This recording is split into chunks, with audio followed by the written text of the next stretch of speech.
கர்த்தருக்கு பயப்படுறவங்களுக்கு முதல்ல என்ன கிடைக்குது? ஞானம் கிடைக்குது. நிறைய பேருக்கு நிறைய புத்தி இருக்கு, ஆனால் ஞானம் கிடையாது. நிறைய படிப்பு இருக்கு, நிறைய படிச்சிருக்கு, பேருக்கு பின்னாடி பேரை விட பெருசாக பட்டம் இருக்கு, தெய்வ ஞானம் இல்லை. அந்த ஞானம் வேணும்னா தேவ பயம் வேணும்.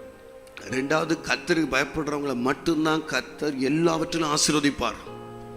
நம்பர் 3, ரொம்ப பிடிச்ச வார்த்தை, கர்த்தருக்கு பயப்படுறவங்களுக்கு விருப்பத்தின்படி அவர் செய்வார். எவ்வளோ பெரிய ஆசீர்வாதம் இல்லையா? கர்த்தருக்கு பயப்படுற விருப்புறதே கர்த்தருக்கு பிரியமானதாக தான் இருக்கும்.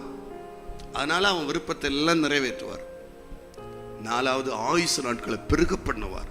நம்மளை கொன்றுவிட அழித்துவிட சத்துருவும் பந்தரங்களும் மனிதர்களும் எத்தனையோ போராட்டங்கள் பலவீனங்கள் சூழ்ந்தாலும் உங்கள் ஆயுசு நாட்கள் கர்த்தருடைய கரத்தில் இருக்கிறது. கர்த்தருக்கு பயப்படுகிற உங்கள் ஆயுசு நாட்களை கர்த்தர் பெருக பண்ணுகிறார்.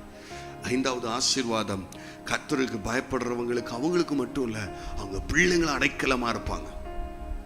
அடைக்கலம் கிடைக்கும். கர்த்தர் அவங்களோடு கூட இருப்பார். கர்த்தருக்கு மகிமை.